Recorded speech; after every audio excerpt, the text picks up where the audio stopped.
আসসালামু আলাইকুম গাইস, কেমন আছেন সবাই? আশা করি আপনারা সবাই ভালো আছেন। আমিও আপনাদের সকলের দোয়ায় আলহামদুলিল্লাহ ভালো আছি। আমরা আজকে আলোচনা করব ইন্টার সেকেন্ড ইয়ারের বাংলা প্রথম পত্র বইয়ের মানব কল্যাণ গল্প সম্পর্কে। তো আমরা বেশি কথা না বলে আমরা মূল আলোচনায় চলে আসি। মানব কল্যাণ গল্প লিখেছেন আবু ফজল।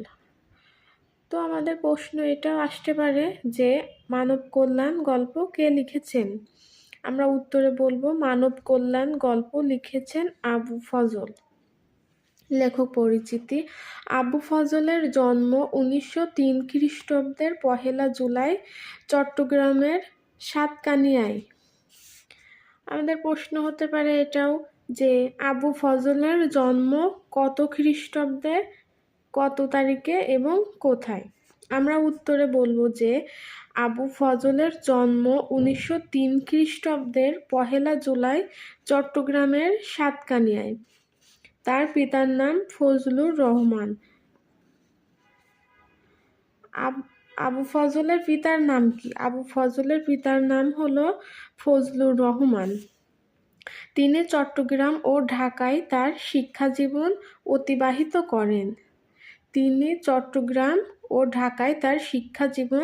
অতিবাহিত করেন।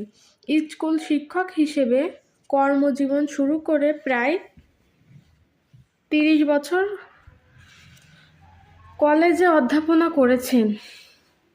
স্কুল শিক্ষক হিসেবে কর্মজীবন শুরু করে প্রায় কত বছর তিনি কলেজে অধ্যাপনা করেছেন?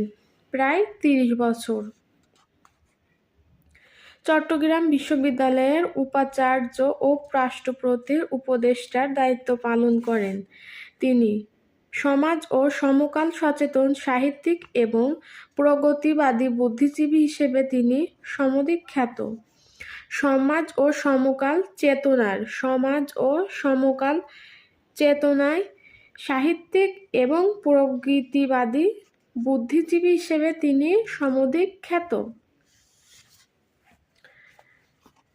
ছাত্র জীবনে যুক্ত হন বুদ্ধির মুক্তি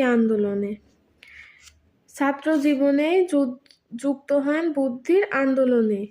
অন্যদের সঙ্গে প্রতিষ্ঠা করেন মুসলিম সাহিত্য সমাজ। অন্যদের সাথে তিনি কি প্রতিষ্ঠা করেন? যে মুসলিম সাহিত্য সমাজ অন্যদের সাথে প্রতিষ্ঠা করেন। কথাশিল্পী হিসেবে পরিচিতি অর্জন করলেও তিনি ছিলেন মূলত চিন্তাশীল প্রাবন্ধিক। তার প্রবন্ধে সাহিত্য, সংস্কৃত,